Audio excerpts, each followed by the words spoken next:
All right, we're back. Hopefully the videos will be a bit higher resolution now. Um, so this video is going to be, I think, a little bit shorter. I made some notes about what we're going to do in it specifically that we'll look at in just a sec, but it's kind of become one of those things where if you can't explain it, you don't really understand it. And since I'm making videos, I'm having to understand things, I guess, more than I normally would. Like things that I would just tolerate or deal with, like stupid stuff and make, I'd move on to something else or just tolerate it or build around it instead of fixing the root problem. And some of the other stuff will fix, like signedness and dealing with conversions throughout signed and unsigned throughout our system, where, yeah, just a bunch of small things that you have floating around in your head that you kind of know you deal with as a programmer because there's so much stuff. But sometimes you skim over it. But in a case like this, I kind of can't. I have to be able to explain it. So I'm learning stuff along the way. So yeah, I think that's it. Let's look. All I did was add some stuff for YouTube since the last one, so I could have a thumbnail. So I did get some stuff for the make file. This is basically just going to be a housekeeping episode, I think, like I said. Some of the stuff that was bothering us yesterday, I did some research and it makes a ton of sense now. And we're just going to run through them and fix them and explain them as we do them. So if we want to look at our existing make file,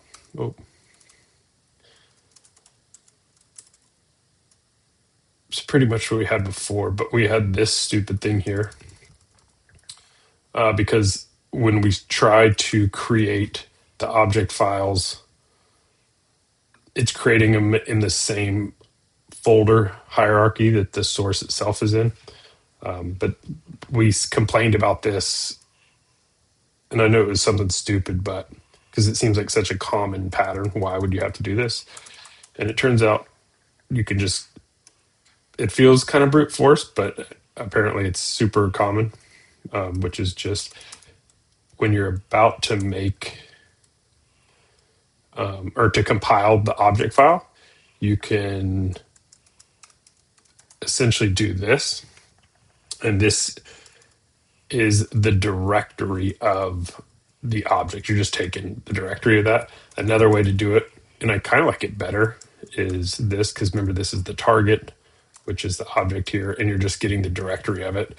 But I saw somewhere that this is a bit more of a GNUism, like GNU make instead of just BSD make or a standard make.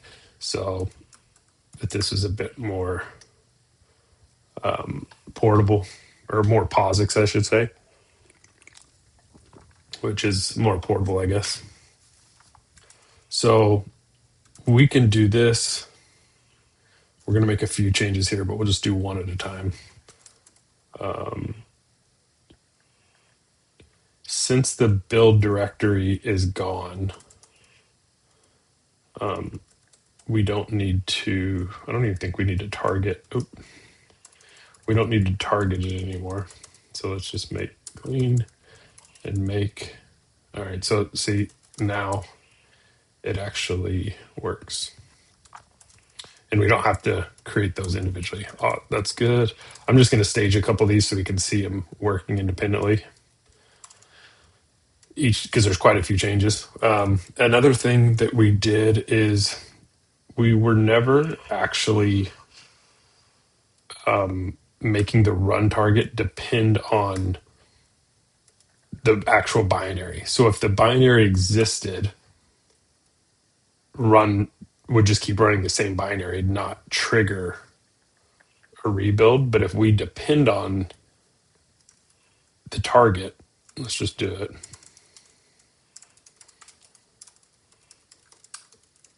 And then we can use our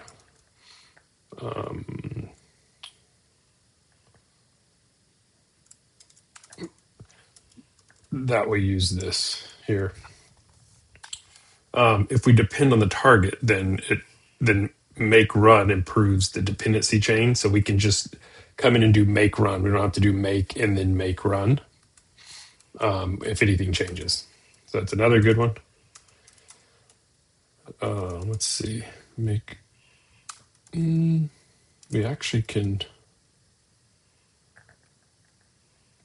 I think you get it. I was going to make an example.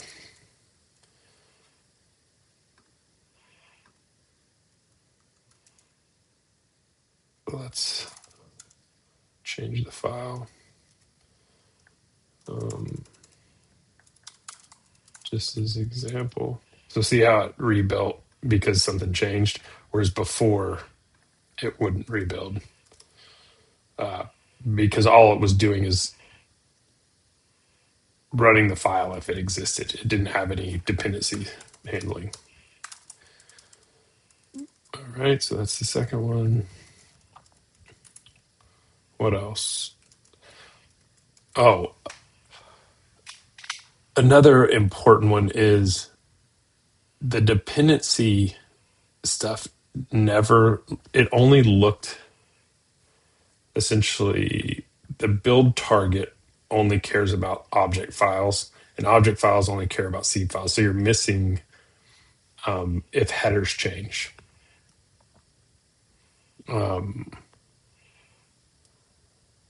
And we want to know if headers change. So this is something I have no idea about. Is it MMD? I'll just do one at a time. If we do the MMD flag, it's going to generate .d files that have all the dependencies in there, all the headers. So if a header, it'll look for headers that will trigger rebuilds if just a header changes, in case just a C file doesn't change. So what you can do is I don't know if I love this name, but for now we'll just do it. Objects. And we'll say .o.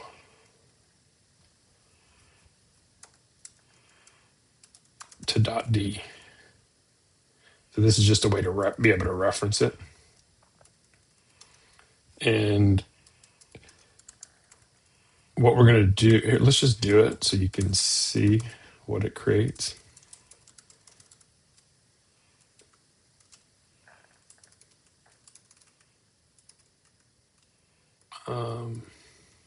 Yeah, we'll just look in main.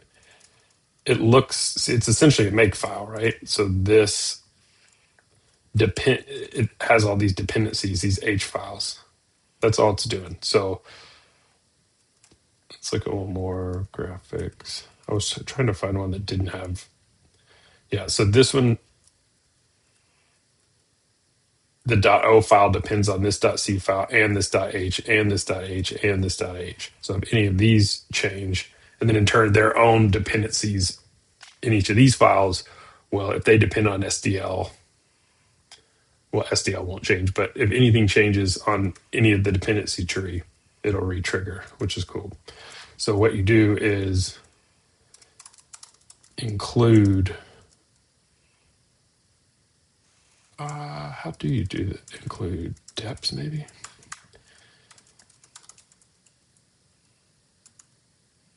Did I put it in the notes? I know we have to do it. I just remember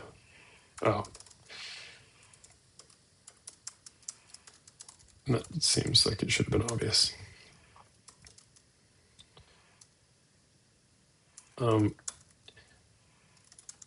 This is going to complain because these don't exist. Because we just didn't make clean. So the D files don't exist, and it's looking for a D file for every object file. So what you could do in all make stuff, you can put a minus in front of it to just silence warnings or silence errors and continue on. We don't really use it anywhere so far because we usually like stuff to blow up loud. But now it'll work, and it's including all the headers. So let's remove this for a sec. Make clean. Let's just make run. All right. And then let's go edit an H file. Actually, let's do color and just add a new color and make run again. And you see it doesn't rebuild because you didn't modify a C file, which in turn was dependent on by an O file. But if we now include all these dependencies, it's going to rebuild. Then let's delete it.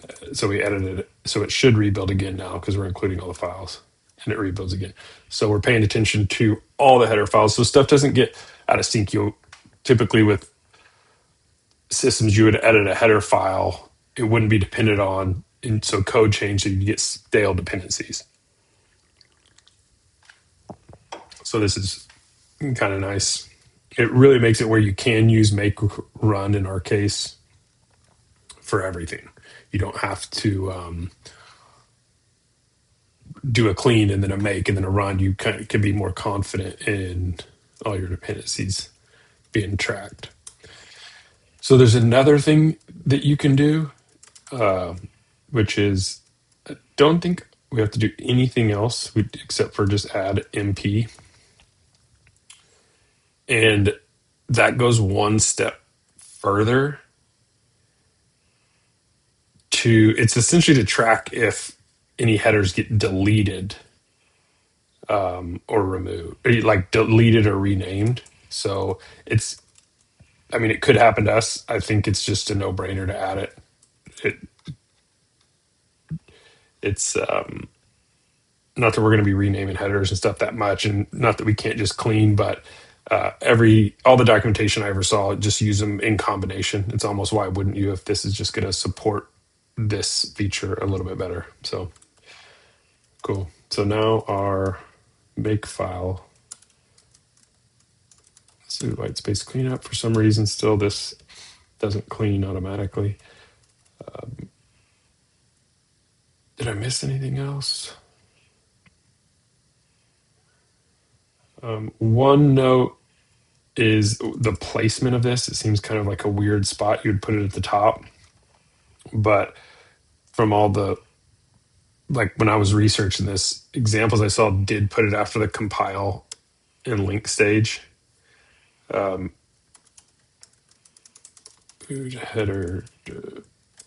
dependencies. Again, the depths. When something, I don't really love the name, but it was common enough that I think that it's fine. Maybe you could just put headers, but they are dependencies, header depths maybe, but we'll just leave it as this for now. So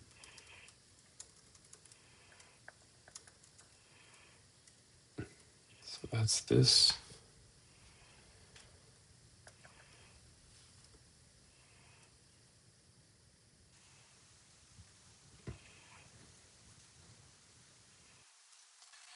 Let's just commit it.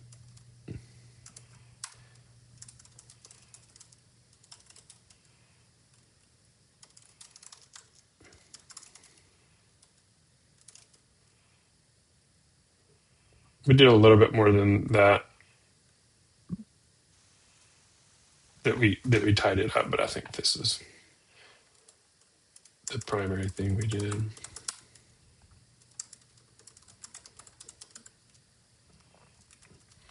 All right. Oh.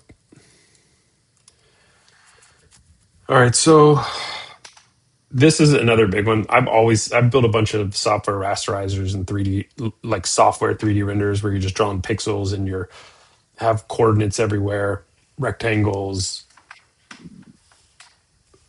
dimensions, etc. And one of the things, I think I even mentioned it the other day, that we're going to use I32 for dimensions, even though we depend on them. They're required to be positive, like XY coordinates or screen width and height. But because SDL uses a ton of signed stuff internally, it just makes it a lot easier just to do signed integers and then assert that they're above zero. And I looked into this more. I should say I'm not a professional C developer. I have never developed C professionally, so I'm not authoritative. And I'm learning stuff all the time as well. And I'd heard stuff of people complaining and saying that unsigned integers were a mistake. There's exceptions, like when you're have like memory arrays, or you're doing bit shifting, or you have very specific stuff, usually revolving around with bits and memory. You know, if you have flags, things like color, where you have a U32 for RGBA, there's good uses for it, but in most cases, it's better to use signed, because the overflow, if you overflow an unsigned, you can't really tell. But if you overflow a signed integer, I mean, there's obviously exceptions, but you can tell that you did it by checking that it's positive. And I never quite understood that. I'd heard unsigned was a mistake and this and that, but I went about my day. So, but I've been looking it up, because when I started adding additional compiler flags, which we'll get to in a second, I had forgotten to turn on conversion yesterday. And so I'd missed a couple places, and it sent me down this rabbit hole. So I think for this project, we're going to settle on signed, except for memory stuff, and just see how it works. Again, I always try new stuff in new projects to see if we like it for future projects. So yeah, I don't know. I feel like the project's pretty small right now, so we could probably just search for U32, because we're not using, I think it's mostly U32 that would be using, like we're not using U16 anywhere. So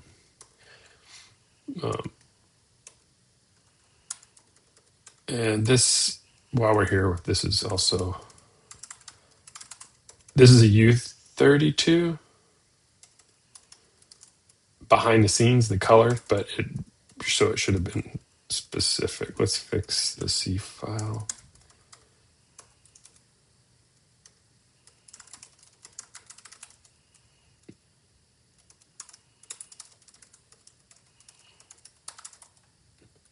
And if you don't remember, just so you can see color. For now, it's just type def to a U32. We'll get to probably a struct with unions later if we want. But for now, let's just do that. So everything's signed. U32, what's next? Size of for U32, we do want that. Color, oh, this is another mistake. This is the exact same issue we just had. Switch to the surface header. Color.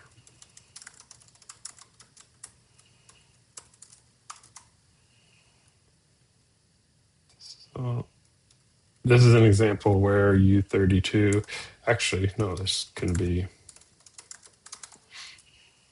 do we like that? I mean, it is technically correct, but it's a bunch of U32s. Yeah, let's do it for now. I might back out of that. I might rename that to pixel, or just leave it as U32. I don't know what I'm going to do there just yet. We'll figure that out later. These are all going to be signed.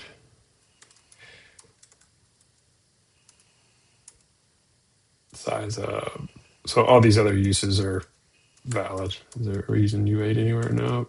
U16. No. U64. All right, that was an easy fix because we did it so early in the project.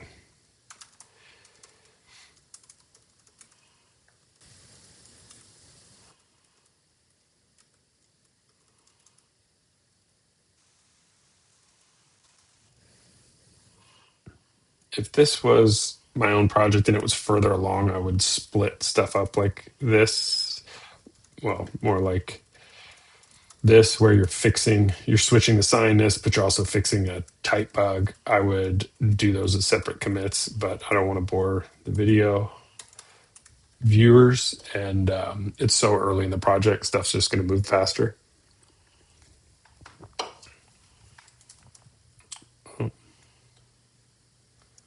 Move.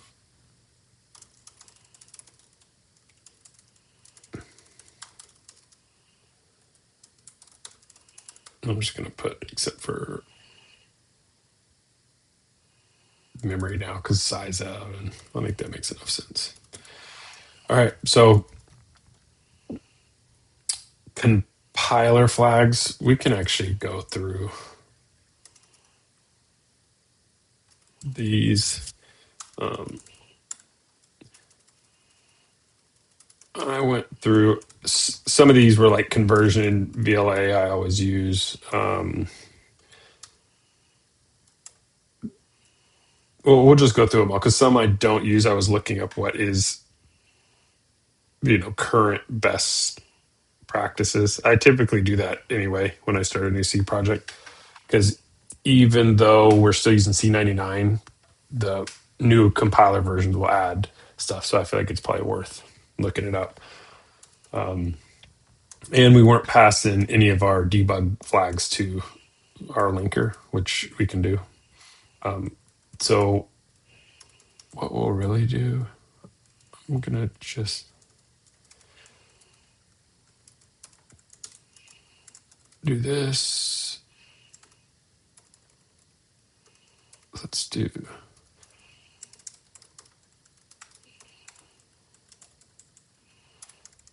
We don't have a separate production build yet, and we probably won't forever or a long time. So I'm not going to worry about that. So we add the debug flags to both, but the warn flags just to the compiler, not the linker. And I actually kind of like these particular ones being,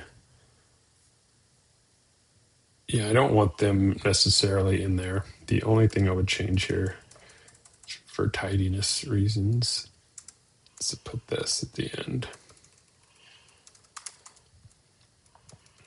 I might even put these. Do I like these better here? Just to make them more visible. Whatever, we'll leave them for now. They're just to keep all the manual ones together, just for visibility. So let's go through them. Wall extra error we already had. This is so you can't shadow a variable in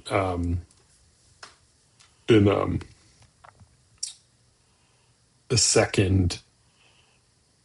Wow, talking out loud is way harder than just thinking. In not indented or bracketed, but in its own. It's not its own stack, its own context. What am I trying to say? I think you get it.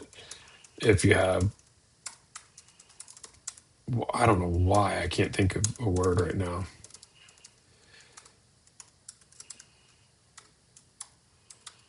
If you try to do this, do we already have it enabled? Is shadow enabled?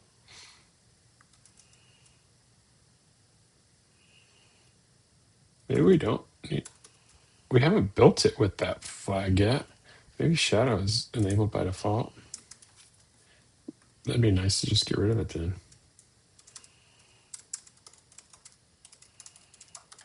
I think we're on Clang 21.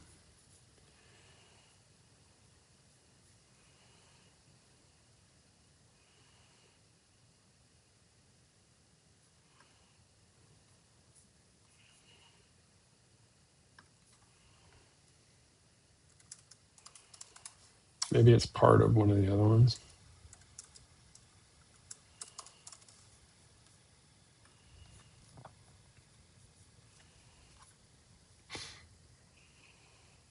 dynamic controlled by this flags are enabled by default. All right.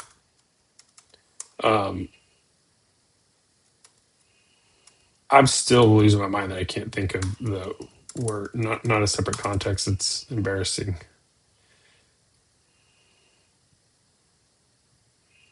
Wow. Okay. Let's move on. It'll come to me at some point. So I'm going to leave it on, and I can test that later. Double promotion is when you're doing stuff with float 32 or floats and doubles, 32-bit and 64-bit, where it'll convert to a double automatically. Like if you do 1.0 instead of 1.0f, 1.0 is a double by default in C. And then also for things whenever you do formatting, it'll do promotion there. It doesn't really matter, but let's just leave it on, be extra strict. If some of these get annoying, we'll turn them off. This is when referencing and a define, like a macro define, or not a macro, but a pound define in the preprocessor. If you reference one and it's undefined, it's better to do like defined brackets and look for it explicitly. It just helps from typos. This is better error checking on like string formatting. This disables variable length arrays. I think they became optional back in C11. They were supposed to be mandatory for the compiler in 99, optional in C11, but I've never needed them. Anytime I've used them, it's a mistake. So I just disable them completely. Conversion. This could also get noisy, but I'm hoping since we're going to own our own standard library, we can keep the conversions really small internally, like at API boundaries and stuff like that. Again, if it gets annoying, get rid of it. Debug symbols or debug, and then just to crank it up a little bit. This is default, just no optimization. Stack protector puts little canaries around memory to ensure that you're not overflowing or corrupted memory. And these are address sanitizers or undefined behavior sanitizers that I think the compiler I actually don't know why the linker. I should probably look that, but I don't know exactly why the linker also needs that, but it does.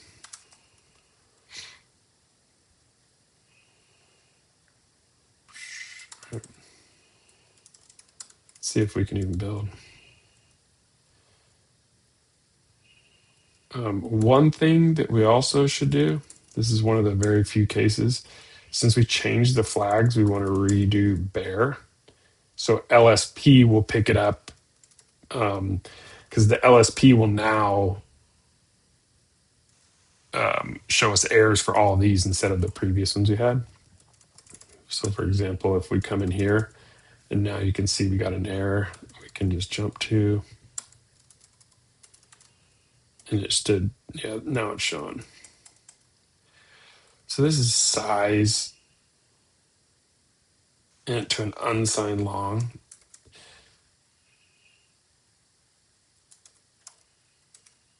This is unnecessary,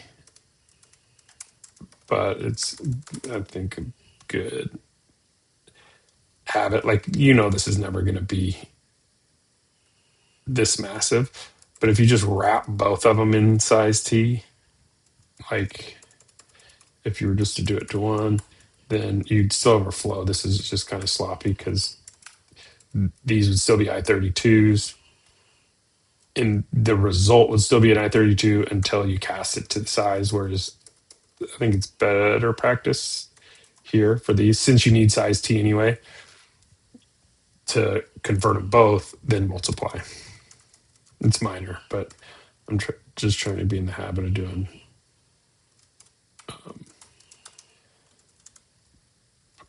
the right thing.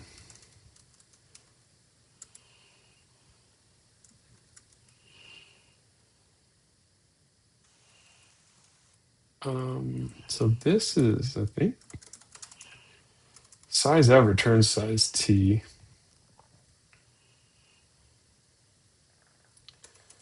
And I thought about this before. Is That's a specific thing that's called the pitch. It might be nice to even give it a variable name so the next person knows what's going on. It's good to put your variable right next, as close as you can to where you define it, but this is an exception where putting it up one is fine. Loses integer precision. Why are we converting it to int? Does that want an int? Oh, it is an int. Okay. That's because it's STL. Not because it's STL, but size usually, I would assume it would be in size T because you're going to base it off the result of size of almost every time. So this is already I32.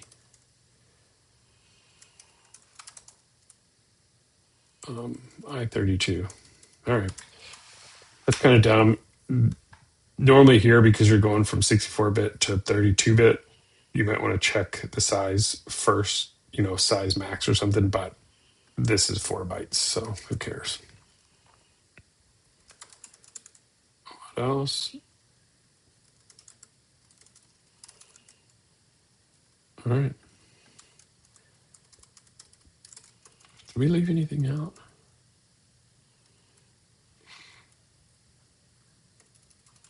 These will save us. They didn't do much now, but I think throughout the life of the project will do a lot. I think in previous projects when I've used sanitize, the address sanitizer,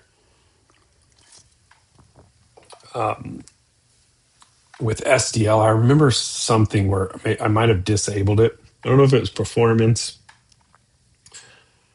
or what it was, but it was a hassle, and I would disable it from time to time, or maybe I ended up disabling it for the project. I'll check, but any of these can go away if they start really bugging us and they're not providing value. So build flags, build flags.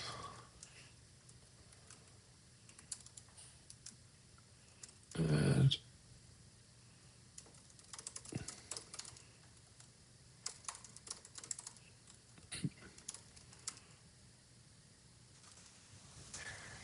Oh, that's.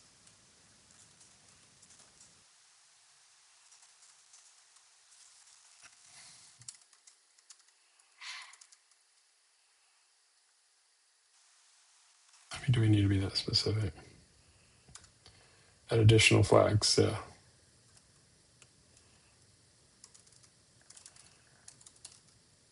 Make code fixes. That's pretty obvious. Is that it? I don't know that we actually have anywhere that this matters. This is for Clang format.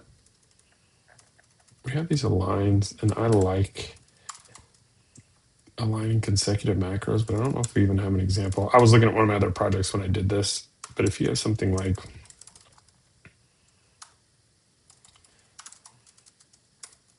do we have consecutive macros anywhere?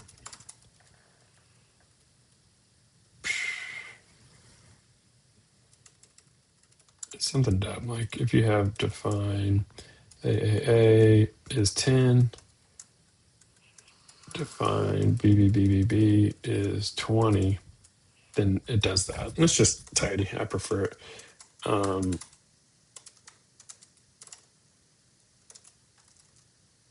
So if we take it off, see, I don't know. I prefer the alignment on there. There's other ones for like struct aligning that sometimes they can just get too wonky. I like it in Go, but in C, I've seen it get a little wonky where it doesn't look right. So I don't know. We can adjust as we go, as always. I think for now, that's it. I don't know how to tell how long this video's been.